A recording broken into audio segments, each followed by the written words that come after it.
My name is Gene Culpepper. I directed tonight's play.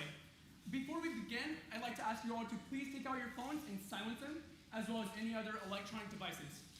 Also, please remember that we have a lot of flashing lights, as well as loud sounds. Also, please remember flash photography is not permitted. It will distract our actors. Also, anytime there is a blackout, please remember to give a loud applaud, as well as laugh anytime there is laughter. It actually fuels our actors, and they give such a better performance based on your energy. So please make sure to do that. Anyways, I'd like to thank a very important person. His name is Mr. Billy St. John. He wrote Murders in the Air. As you probably noticed on your program, air is spelled H-E-I-R. Murders in the air. You get it? Thank you.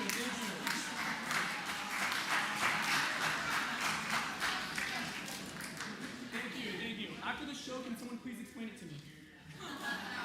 All right. Well, anyways, as I was saying,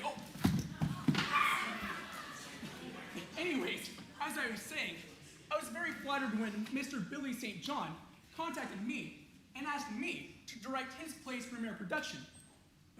Well, actually, it was a work in progress, and he made changes and rewrites throughout the entire rehearsal period. While I was very excited to be part of creating a brand new work, to tell the truth, it put quite a strain on me. The playwright and the cast. Yeah, you got that right. Hush, Randy! Actors are to be seen, unseen, and unheard until the play starts. I'm sorry about that. You see, the cast and I are very, very nervous about the show. Because, you see, it's not quite finished. Don't worry. We're going to go on. The show must go on, as somebody once said. I don't know who said it, but I'd love to get my hands around his neck. Anyways, as I was saying though, it's not quite finished. You see, it's a murder mystery, and most of the characters have great motives to kill. Well, you'll see who. The thing is, Mr. St. John couldn't decide who he believed the murder should be. In fact, he wrote several different endings in which the very suspects were revealed to be the murderer. We performed each and every scene for him, but he still couldn't decide. As it got closer and closer to opening night, the tension in the air, that's A-I-R, it grew so thick you could cut it with a knife. The reason he's not here with us tonight is because he's presently going under heavy sedation in a nice, quiet place with soft walls and lots of padding. Some people have all the luck.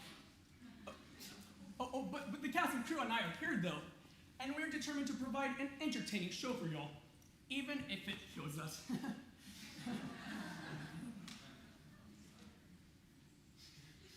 But that's just a figure of speech, of course. Anyways, this brings me to the main point of my being up here, to announce that you're all going to have to help us.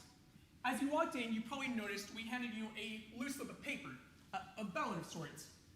During the first act, you'll discover which characters have a great motive to murder someone who will indeed be dead by the time the act ends. During the first act, during the intermission, we'll need you to check your ballots for which character you think is most likely to be the murderer. Give them to one of the ushers before you take a break. We'll tally them all up quickly, and for the second act, the cast will perform the scene that Mr. St. John wrote. That's the majority of the murder that the majority of you chose. Or at least, that's what we hope will happen. You see, it got very, very confusing during rehearsals. The real mystery is why we didn't kill the playwright. Quiet! I'm sorry about that. We might as well get started. I see myself a seat right here in the front row, where I can follow the script and help out if things get a little shaky. Which they won't, but just in case. Are you ready, guys? As ready as we're gonna be. All right, then. Let's do it. Places and lights.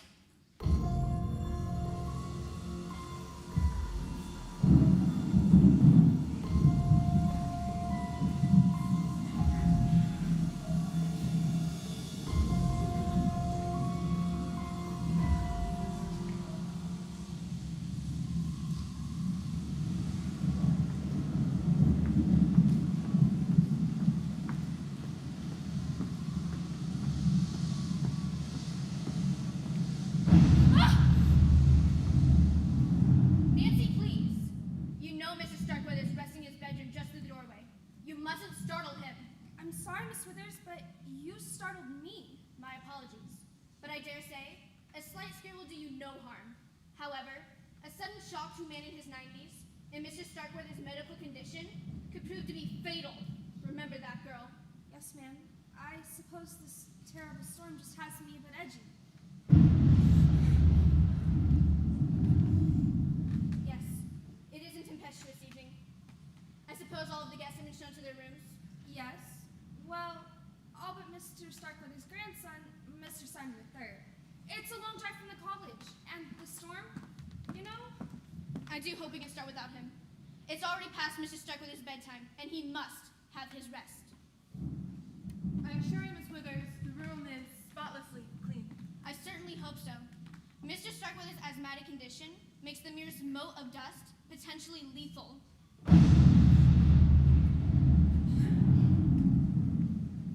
I've served as Mr. Starkweather's housekeeper for many years before you came here, Miss Withers. I don't need you to tell me how to do my job. You've brought the coffee? It's right here on the table, Mr. Then go back to the kitchen and help Minerva with the rest of the refreshments. Yes, ma'am. Mr. Starkweather gave specific instructions to have everyone in the drawing room at 8 o'clock, sharp. All of Bensonhurst's special guests from their rooms. Mr. Starkweather will be ready. I'm coming, Mr. Starkweather.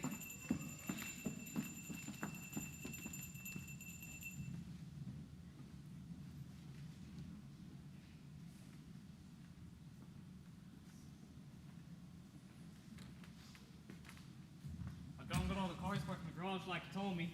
As I told you, why waste my breath? You're dripping water all over the foyer. And how many times have I told you to not use the back door? I reckon I forgot, Bensonhurst. Besides, it's raining out there. I'm aware of that. But it now looks like it was raining in here as well, thanks to you. Oh, you're welcome. Go back out the way you came from and maneuver yourself around the back door. Do you think you can manage that? I don't know. Reckon I'm gonna find out. When the final guest, young Master Simon, arrives, I'll summon you so you can park his car for him. Oh, good. While I'm waiting, I'll sip out the stove and see if I can grow gills. Don't be impertinent. How can I be if I don't know what it means? Just do as you're told. Go to the kitchen and wait there until I call for you. Not that way.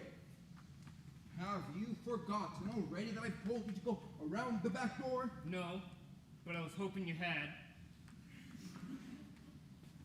That man's an idiot. I heard that.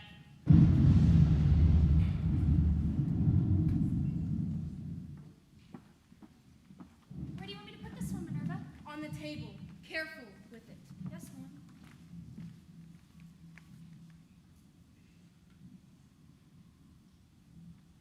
I think everything's ready. You think wrong. Place the cups on the saucer so all we'll have to do is pour the coffee. Yes, Minerva. Mr. Vincent informed me that Mr. Starkweather wishes the staff to be present as well. He wants the servants here? Precisely. Even Rufus. Had I been informed of that fact sooner, I would have ordered him to take a bath. He has been out there in the rain, parking cars, so perhaps that will help. If you ask me, Noah's flood wouldn't help. Be that as it may, I shall summon him and Mrs. Trent. Minerva, why would Mr. Starkweather want the servants here? Guess I'll pull out my crystal ball to let you know. Do you remember what I told you when you came to work here? Yes, ma'am. Do as you're told and don't ask questions. Exactly. Now stick to it. I will, Minerva. Oh dear, I never know what to wear on special occasions. I suppose Uncle Simon asking us here is a special occasion, isn't it, Jordan?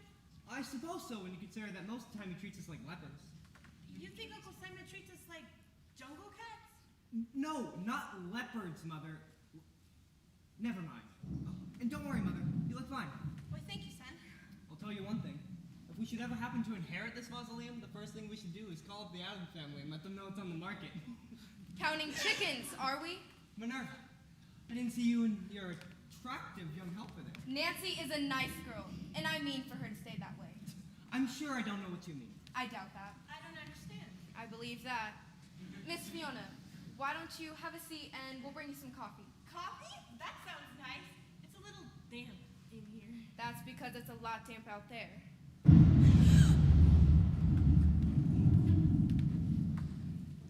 how do you take your coffee? Mother prefers hers black. I like mine sweet. I'll flavor it myself. Whatever. Oh, what lovely hors d'oeuvres! These are delicious. Glad you like them. Here you go, ma'am. You're looking very lovely tonight, Nancy. Thank you, sir. Sir?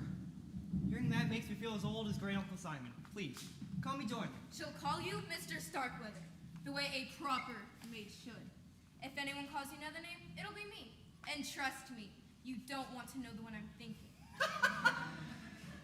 Oh, Minerva, you never change. Neither do you. More's the pity. Now go have a seat next to your mother. Yes, Drill Sergeant. My goodness, Kathy, I don't understand why we could stand living out here in the boonies, away from all those fine restaurants, movies, and shopping centers. Why, I get so depressed, I just sit down and weep. It's not that bad, Paula. I stay here during the week and go to my apartment in town most weekends. I am so relieved to hear that. I worked for a large corporation before Mr. Starkweather hired me to be his personal secretary. And believe me, this position is much nicer. Look what we have here. 2 rays of sunshine to dispel the gloom. You look lovely, lady. I swear, Cousin Jordan, you're a rogue and a charmer. I do my best. Won't you join us? Have a seat over there. You'll be safer. We'll bring you some coffee. Thank you, Minerva. I'll take mine black. Load mine's down with lots of cream and sugar. Sugar? I must admit, I have an enormous sweet tooth. Maybe that's what causes that corn syrup accent. Oh, Cousin Fiona, how are you this fine evening? What? Oh, I'm very well. Thank you, Paula. Well, that's just peachy. I don't know why we don't see more of one another. It seems like the only time we get together is for somebody's funeral. Well, aren't all funerals for some body? You're just awful.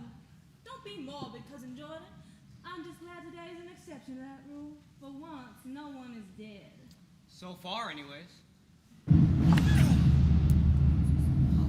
all right, honey. You didn't spill any.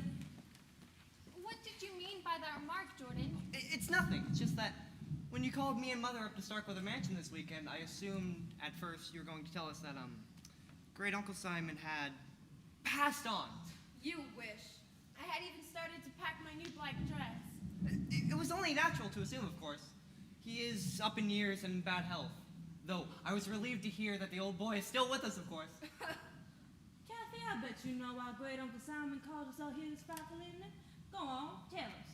Mr. Van Zandt will go into the particulars, but I believe Mr. Starkweather wishes to discuss his will. Really? I'd appreciate it if you didn't drool on my hors d'oeuvres. You misjudged me, Minerva. I was surprised is all. Uh-huh. Where's Cousin Simon? Shouldn't he be here too? When I contacted him last week, he said he could make it.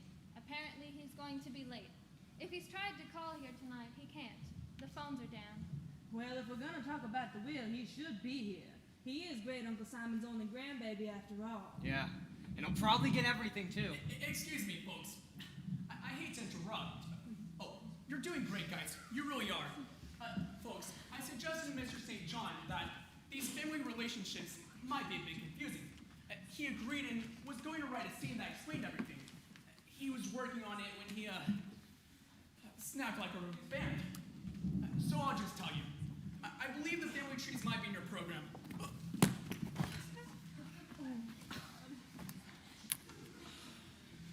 Anyways, here's the way it works. The old Mr. Simon Starkweather, the billionaire tyrannical, whom you'll meet shortly, married late in life and produced one son, Simon Jr. Simon Jr. in turn married and produced one heir, Simon III, the college student who's late for the gathering.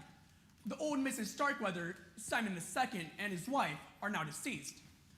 Old Simon's youngest brother, Paul, had a daughter, Bella, who married Lucian Thompson, an Atlanta businessman. And they had a daughter, Paula, here. Paul, his wife, Bella, and Lucian are now deceased. Old Simon's eldest brother, John, married and produced Ezra, who married Fiona here. And they had Jordan. This is Jordan, but you already knew that. Anyways, John, his wife, and Ezra are now deceased. Now, I realize that's a lot of dead people, but if they had been included in the play as well, it looked like a marching band had just wandered into the living room. And believe me, it was hard enough trying to move everyone about the stage as it was. Anyways, at any rate, old Simon is Fiona's uncle by marriage. And that makes Jordan, Paula, and Simon III all cousins. Second or third cousins, I believe. Don't quote me on that. I'm still trying to figure out how it all works. But I really hope that clears things up a little better for you. Anyways, sorry for the interruption. Go ahead and continue. We don't have the foggiest notion of where we are. I don't even know who I am anymore. Right. Sorry. Here we are. Let's continue with Kyle and Desmond's entrance. Dylan! Huh? Give them their entrance cue. What is it? He'll probably get everything. Who will? Your cousin, Simon. I just went over all this. Oh, yep, got it. Yeah, and he'll probably get everything too. I'm very pleased with your investigation. I'll be sure to recommend you to my other clients. I'm just doing my job, Mr. Van Zandt. Good evening, everyone. Now, I know we haven't met yet, but I've got a pretty good idea as to who you all are. Mrs. Starkweather and her son, Jordan, right? That's right, Miss... Davis. You can call me Michelle. From what Mr. Van Zandt just said, I assume you must be some sort of investigator. Private detective. Ah, I see. Who is this nice young man, dear? She is a detective, Mother. A detective? How exciting! Do you know Sherlock Holmes? No, ma'am. He is way out of my league. But I do know who you two ladies must be, though. Well, if you're a private investigator, I'd be surprised if you didn't. That accent settles it. You're Paula Thompson. You're 100% correct, my dear. I must admit, and can't deny, I'm from the deep south. Came from any deeper south, you live in Central America. And that leaves you to be Kathy Collins. It's nice to finally meet you in person. Me too, Michelle. Michelle and I have corresponded for some time by mail and fax on Mr. Starkweather's behalf. Is this seat taken? I'll park it here then. And I expect you to remain unobtrusive. I sure will. As soon as I find a dictionary and look up what that means. Just go sit by the fire and keep quiet. Glad to. My backside's still kind of soggy. Keep an eye on him. Shall do my best. If all is in readiness, Mr. Van Zandt, I shall inform Mr. Starkweather. Yes, thank you, Bensonhurst. There's coffee if anybody else would like some. I could use some whenever. How do you take it? Eat a cup. Keep still. Black, please. Mr. Van Zandt, am I correct in understanding we're all here to talk about Great Uncle Simon's will? That is correct. Frankly, I didn't think it was a good idea. Mr. Starkweather's health is precarious at best, and he doesn't need the excitement.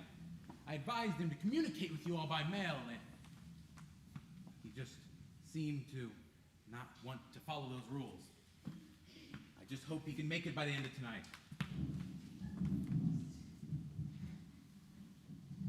Jeremy, where are we in the script?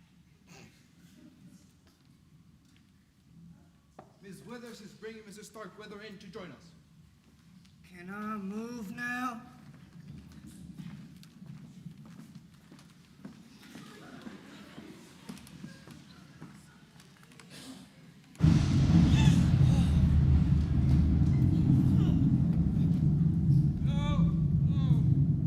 I'll be right over here if you need me. To think I was once surrounded by presidents and kings. My world has shrunk to this. A handful of relatives and a meager staff of hired help. Simon! Where's my grandson? We presume he's on his way, Mr. Starkweather. I can't wait for him. Not enough time anymore. Good evening, Great Uncle Simon. You're looking well. Are you blind, boy? Or just an habitual liar? I was only making pleasantries, Uncle. Save your breath. You've always been a smooth talker, Jordan, but that doesn't cut the ice with me. You're nothing but a greedy opportunist, boy. I ought to know. I was one myself at your age. Then I guess it runs in the family. Yeah, you have a point. Well, Fiona, you look the same. I do? Why, thank you, Uncle Simon. wasn't necessarily meant as a compliment. You're just awful, great Uncle Simon. Well, at my age and with my money, I can afford to say exactly as I think. And I do. So as my little Georgia Peach. Hello, me. Well, I'm just peachy, Uncle. I may barf. Would you care for some coffee, Mr. Starkweather? He mustn't have any. The caffeine will keep him awake, and it could affect his blood pressure. His medications cause it to run high. Apparently I won't be having any Minerva. You heard my keeper. Yes, sir. Everybody aspires to live to ripe old age. And for what? To be kept alive by medicines and machines? To be prevented from enjoying life's little pleasures, like a cup of coffee? You mustn't excite yourself, Mr. Starkweather. See? I'm not even allowed to feel any strong emotions anymore. That's a bummer. Huh. You put it very succinctly, Rufus. Old age is a bummer. I could have searched my vocabulary extensively and couldn't have found a more apt description. Bummer. Glad you like it. Now, according to my doctors, I won't have to remain prisoner in this weak-old body much longer. There's just one thing I hate to leave behind. My money. Well, you know what they say, Uncle. You can't take it with you. Yeah, that is what they say.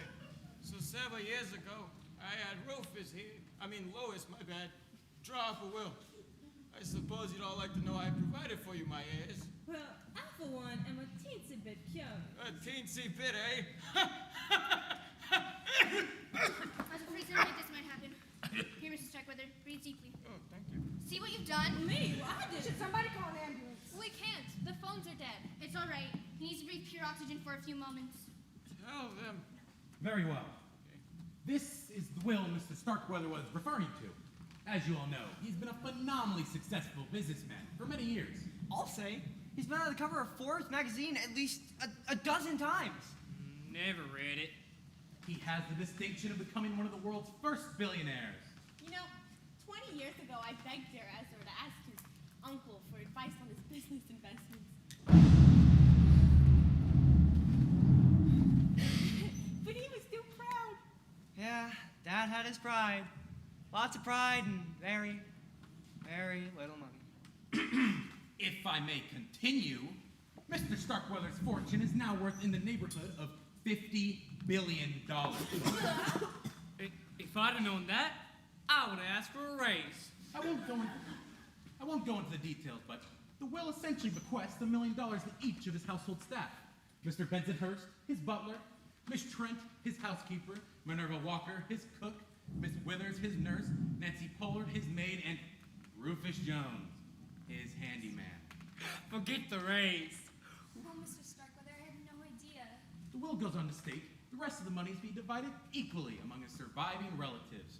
His grandson, Simon III, his niece, Fiona Starkweather, and her son Jordan to share 1/3, and his great niece, Paula Thompson. Isn't that lovely? I always knew you'd do right by us, Uncle. I know you got mad when Mama married a Southern boy, great Uncle Simon, but you two must have agreed on one thing. Blood is thicker than water. I bet Miss Withers could tell you if it is. Now that I've informed you of the will's contents, I have another announcement to make. As of tomorrow, the will becomes invalid. What?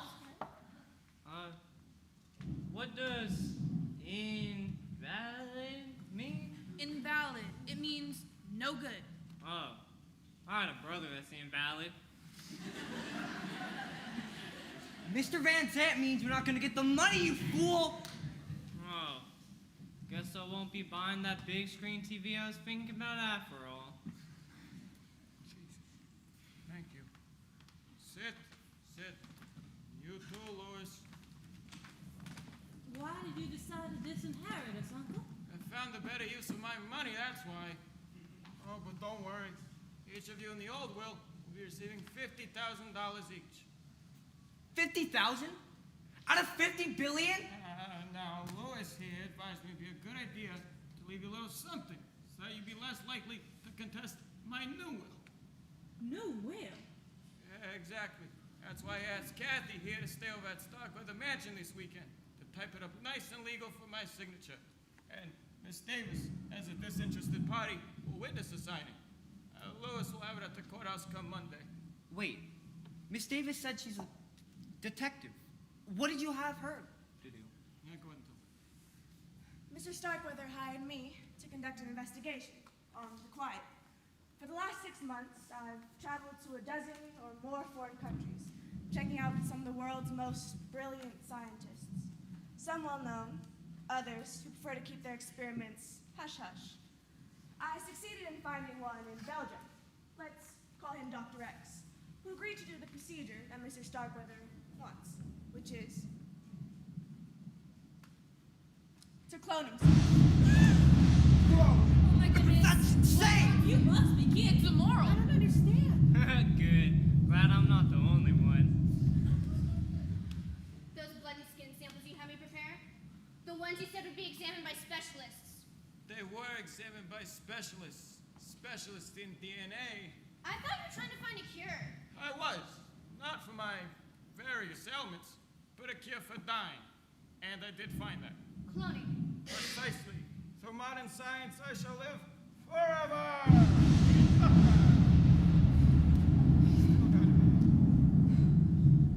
It's not right. That's neither here nor there. Let the moralists and politicians debate that question for decades to come. In the meantime, Dr. X, sorry. Yep, no, that's right. As Davis named them, we'll be creating a brand new me. Sit down with us. Jesus. Now, why do you seem to be displeased? Not due to the moral question, but because of your change in fortune. Too bad. Now, cloning is a very expensive procedure, and the process I'll be undertaking has to be done in absolute secrecy. But don't worry. Don't worry, there'll still be a sizable fortune left for the new me to inherit. No doubt, I'll be the first person on Earth to become their own heir. With my blood pressure. Yes, Mr. Starkweather. If you'll excuse me, I have to take Mr. Starkweather's blood pressure. Well, why don't you take it right here?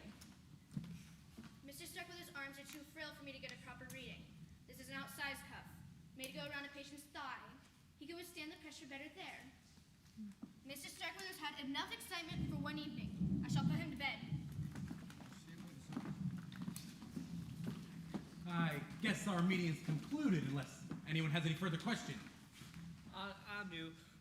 What the heck was that all about? It's simple, Rufus.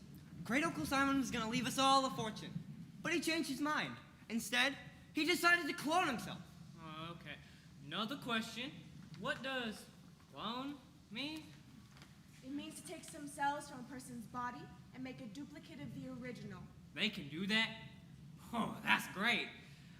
Maybe when the old Mr. Starkweather passes away, I could get a job working for the new Mr. Starkweather. The new Mr. Starkweather has to be born and grow up. It goes against the laws of nature.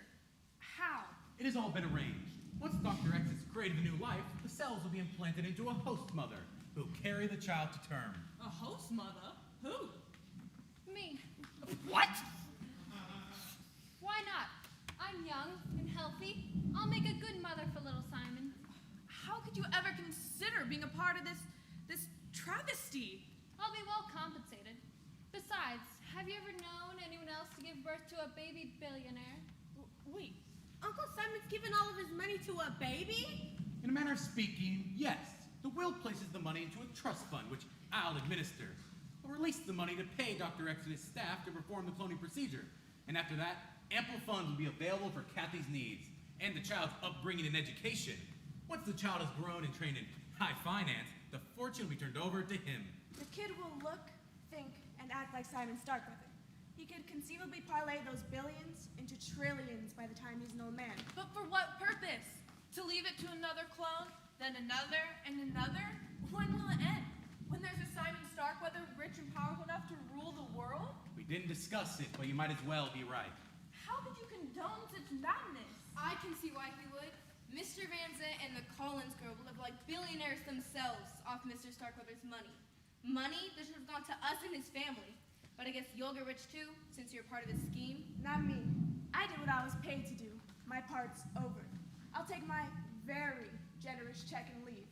Frankly, I don't care if the boss's science fiction experiment works or not. You should be ashamed. You should all be ashamed. I believe you've made your feelings quite clear, ladies. If you and the other servants will join me, I wish to speak to all of you in the kitchen. We'll clear after you finish. I trust you'll ring the bell if you need anything else. You know, it might be kind of nice hearing the little pitter-patter of feet around the house. Shut up, Rufus. Kathy and I will retire to my room. You might as well begin typing up that new will tonight. I'll guide you how to put in the proper legal terms. Sure, Lewis. The sooner it's finished and signed, the better. Hey, wait a minute. How come nobody asked me if I wanted to carry the baby? I could do it just as well as she can. You're Starkweather's blood kin, Paula. It wouldn't be proper. Proper. I guess that would be kind of tacky. Proper. You're about to conduct a science experiment that makes Frankenstein look like an amateur, and you want to talk about proper? Pull it, kid, before you burst the blood vessel. Mr. Starkweather has made up his mind, and I get the idea. Whatever the old man wants, he gets. Succinctly put, Miss Davis. Kathy? I'm gonna go upstairs and pack. Once I witness the signing, I'll have no more reason to stay. Good night.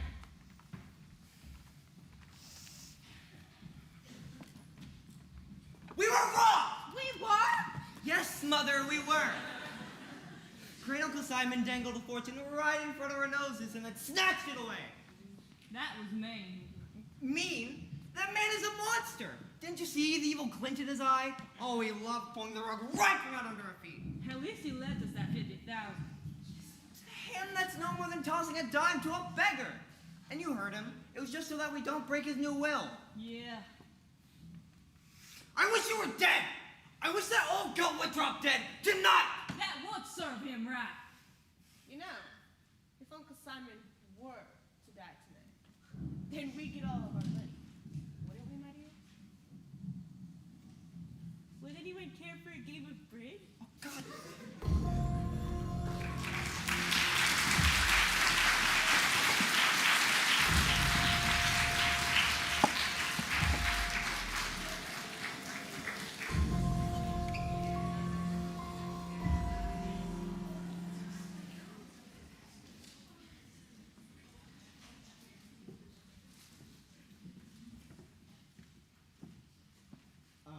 Penny for your thoughts? That's all I can afford to pay now. Mr. Starkweather. Please, it's Jordan.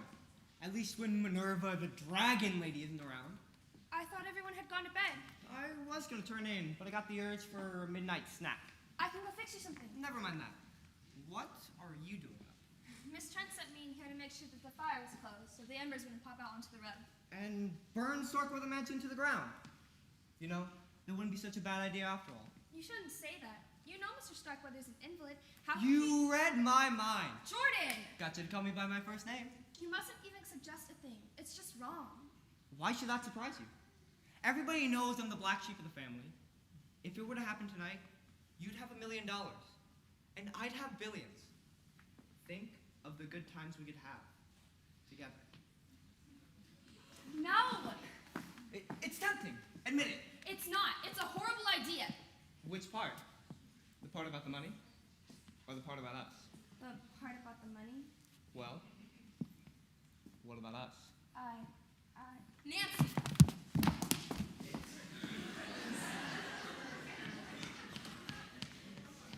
I thought you were going to help me with the dishes. I was Minerva. I was just checking to see if the door was locked. I see. And what are you doing here? Me? Well, I came down for a snack and I saw Nancy and decided to stop and have a little chat. Well, that appetite of yours is going to get you in a lot of trouble one of these days. Minerva, what are you doing with that knife? Mincing onions? At midnight? Yes. Well, I can't stand to have anyone see me cry. I thought I heard someone in here and came in to check. If you're hungry, come with me. I can find you something. Yes, Minerva. Anything you say, Minerva. When you're done checking, come and give me a hand. Yes, ma'am. Come on.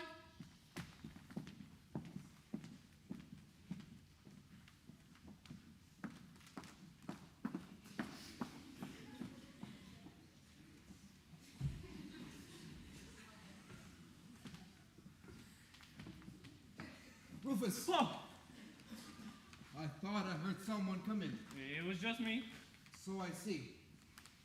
Dear Lord, man, what are you doing with that axe?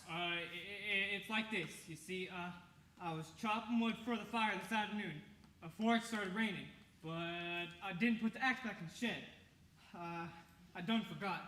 I've been dismembering things a lot lately, so when it come to me where I left it, I figured I better bring it inside and dry it off so it don't rust.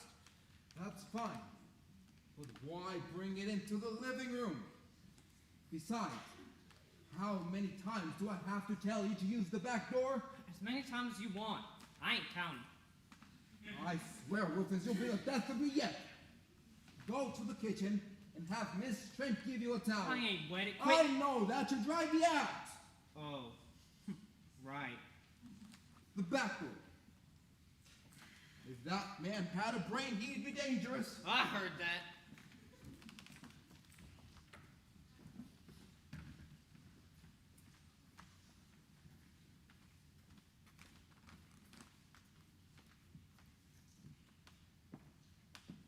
Penny for your thoughts? Oh, Jordan.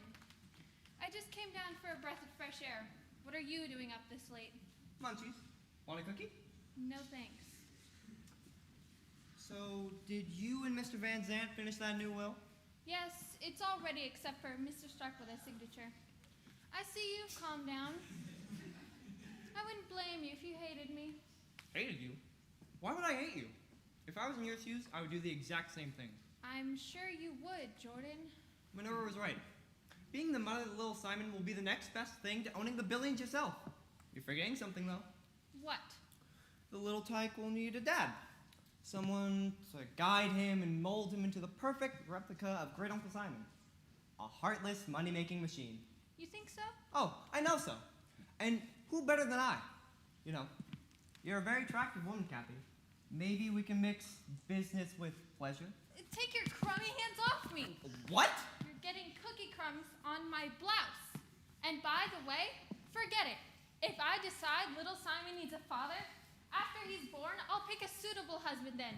I don't know who he'll be, but it won't be a sleazy, money-hungry slimeball like you, Jordan. I could kill you, you witch! I wouldn't try it if I were you. Not with a detective in the house.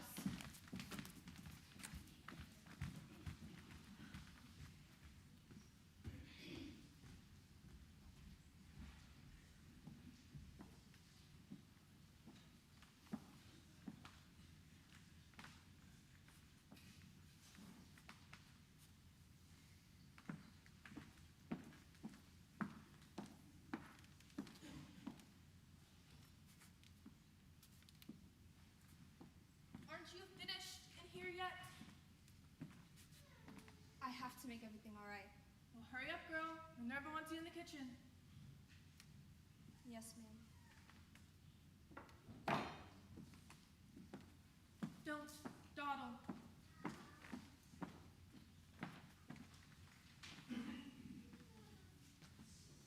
Someone left the door open.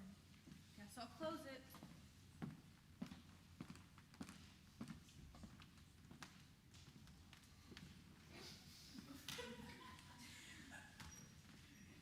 Miss Thompson? Miss Trant. Whew, you gave me a fright. Guess I should be grateful you didn't shoot me with that thing. What on earth are you doing roaming the house in the middle of the night with a gun in your hand? Oh, don't worry about that. I know how to handle a gun. I couldn't sleep, so I figured I'd clean it. I was headed to the kitchen to look for some oil. Doubt if you'll find anything in there unless you want to rub it with some Crisco. Do you often carry that thing around with you? I take it everywhere I go. Daddy taught me to be a crack shot when I was 10. A girl can't be too careful. I don't think you have anything to worry about at Starkweather Mansion. It's miles from the nearest town. No one ever shows up here. So, you've never had a burglary or a prowler? No. It's a wonder nobody's tried to steal anything. With Great Uncle Simon so sick and all. I mean, anybody could just bust through that side door and do who knows what. Like, shoot him? Well, it could happen, as terrible as that thought is. With Great Uncle Simon in his condition, how could he defend himself? He could sick Nurse Withers on him, I suppose. That should frighten away any intruders. You're just awful. But you know what? I wouldn't want to tangle with that woman. Where does she sleep? Just beyond Mr. Starkweather's room, so she can hear him if he rings his bell for her in the night. So they're the only ones who sleep downstairs? Yes. The servants' quarters in the attic under the eaves. We have our own staircase leading from the kitchen. Why do you ask? Oh, no reason. Just curious is all. Excuse me, folks. That little section of dialogue I thought was a bit confusing, and I suggested to Mr. St. John that he cut it, but he felt like you needed to get an idea of the layout of the house. He said, "What do you want me to do? Put a blueprint of Starkweather Mansion in the program?" Which I thought was kind of rude. He insisted I leave it in, so I did. But it's such a bad piece of writing. I just want to let you all know I did my absolute hardest to correct it. Anyways, sorry for the interruption. Go ahead and continue. I just want to let you know that if you interrupt me again, you're going to have to come up on stage and play Mrs. Trent yourself. Sorry. Sorry. That was great. I wish I had your nerve. Where were we? So you're curious about the layout of the house? Oh, yeah. are ya? Yeah. Yeah, just curious. You know what they say, curiosity killed the cat. Yes, well, if you'll excuse me.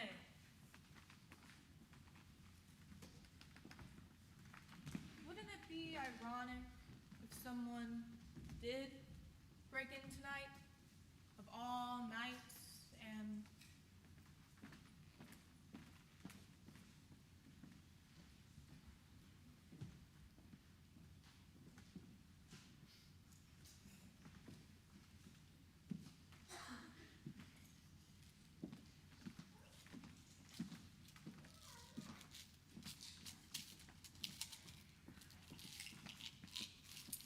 Mrs. Starkweather, You nearly frightened me to death. my apologies. Might I ask what kind of pills you've just strewn about the room? Digitalis for my heart. Maybe I should take 2. Digitalis. Doesn't that speed up one's heart rate? Oh yes, my little heart is just pumping away. Perhaps a single dosage will be sufficient. I assume an overdose could be fatal. Extremely fatal. Or am I being redundant? I suppose fatal is fatal, just as dead is dead. Wouldn't you agree? Completely. One cannot be deader than someone else. Dead longer, perhaps, but that is the only comparison for that word that comes to my mind. Might I inquire why you brought the medication into the living room? Why? That's a very good question. Why did I bring them down here? Oh, yes, I was going to show them to Miss Withers and see if she has any free samples she could spare me with her medical connections, you know? But it seems as if your bottle was full already. Yes, it was, but it never hurts to plan ahead. Allow me to assist you. Bensonhurst, can I ask you something? Be my guest. Why are you carrying a wrench? A wrench. Well, you see, I happen to remember Miss Withers mentioned she thought the valve on Mr. Starkweather's gas heater was a little loose. I thought I would give it an extra turn or two. How mechanical of you. We wouldn't want that gas to escape into his room, now would we? Naturally not, madam, but first things first, shall we? Man, I feel like a pigeon pecking popcorn. You missed one there. Wait. Besides your left kneecap. Left kneecap, madam. Oh, got it. Oh man, they've rolled just about everywhere. Round objects tend to roll, madam. Oh, Miss Withers! Mrs. Starkweather, what are you doing on the floor of Bensonhurst? Just picking up some spilled pills. Drop my digitalis. Please watch where you put your feet, my dear. Both of them! I assume Mr. Starkweather has required an injection. Is there a problem? Nothing I can't handle. His lungs seemed somewhat congested, so I took him from his bed and sat him back in his wheelchair. He can breathe easier in an upright position. Then I gave him an injection of steroids to help open his bronchial passages. My. Where would Uncle Simon be without you? Dead. Without my help, his heart would have stopped beating long ago. Speaking of which, madam, wasn't there something you wanted to ask Nurse Withers? Was there? The digitalis. Oh, right. Miss Withers, you wouldn't happen to heart condition, and I like to keep a supply handy. I can see why you would. Yeah. Yours tend to run out, don't they? I'm sorry, Miss Starkweather, but I'm fresh out of spare drugs. Your uncle requires every pill he's got to keep him going. Oh my, then we better pick up all of mine. Will you help us, my dear? I suppose. Cool. So is this a private game or can anybody play? Oh, Miss Davis, we're just picking up some spilled pills. Is that it? Thought you guys were holding a tiny little marble tournament. I'll pass. Let me give you these, Mrs. Starkweather.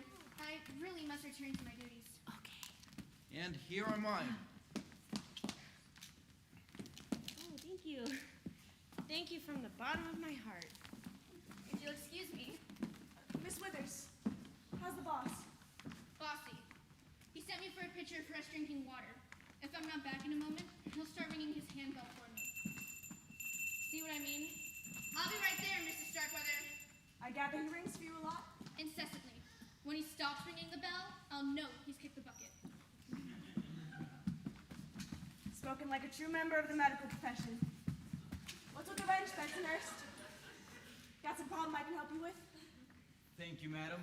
But no, it shall wait. I, too, shall excuse myself.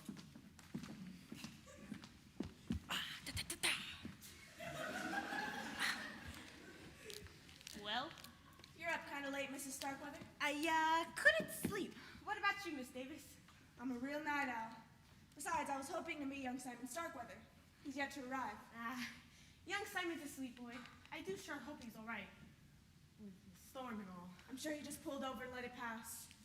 It was starting to cloud over again. We could be in for another deluge. Oh dear, I hope not. Well, I must return to bed. Good night, Mrs. Starkweather. Good night. I'm coming, Mrs. Starkweather. Oh, you're still here. Yeah, just keeping an eye on things. I see. Well, my patient. Oh, you're still awake, Miss Davis. Yeah, and I'm not the only one. There seems to be more traffic at Starkweather Mansion at midnight than at the interstate at rush hour. I know what you mean. I've been hearing footsteps go past my bedroom door all night. I'm not surprised, though. We could have guessed that Mr. Starkweather's announcement would give his heirs a sleepless night or two. Between us, Mr. Van Zandt, this cloning business, how do you feel about it? I'm a lawyer, Miss Davis. I'm paid to think, not feel. Could Mr. Starkweather be cloned? Definitely. There's no question the technology exists. Should Mr. Starkweather be cloned? Let's just say I wouldn't want to be the first to challenge nature by creating the next Louis Van Zandt. Me too. I'm simple. I've got enough to deal with in one lifetime.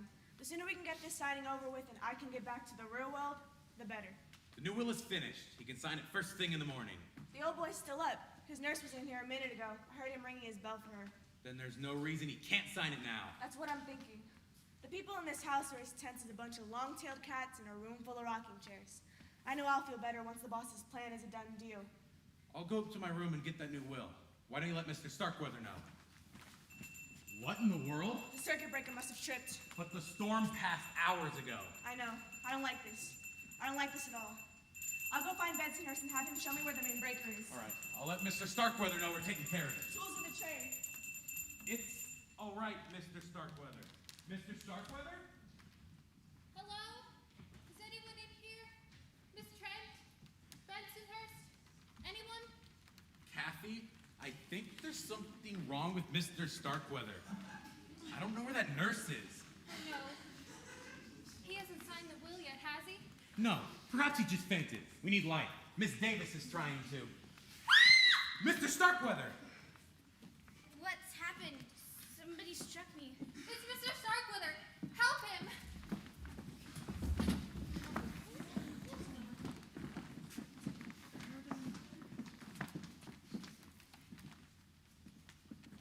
I heard a scream.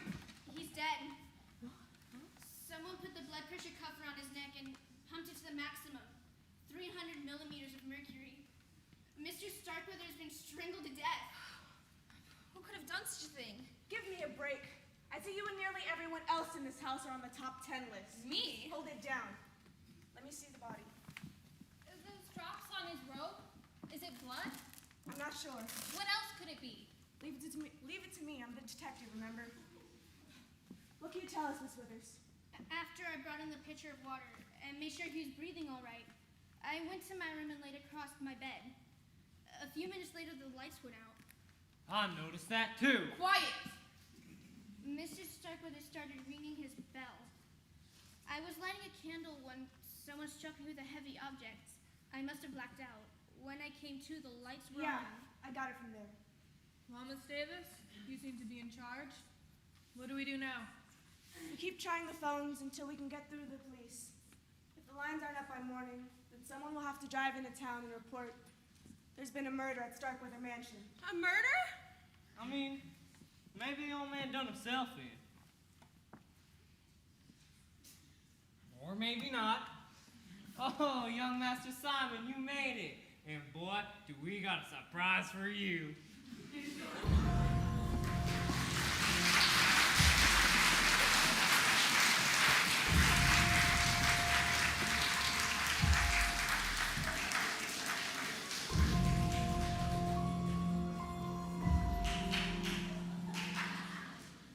Wow, wasn't that the most diabolical murder you ever saw?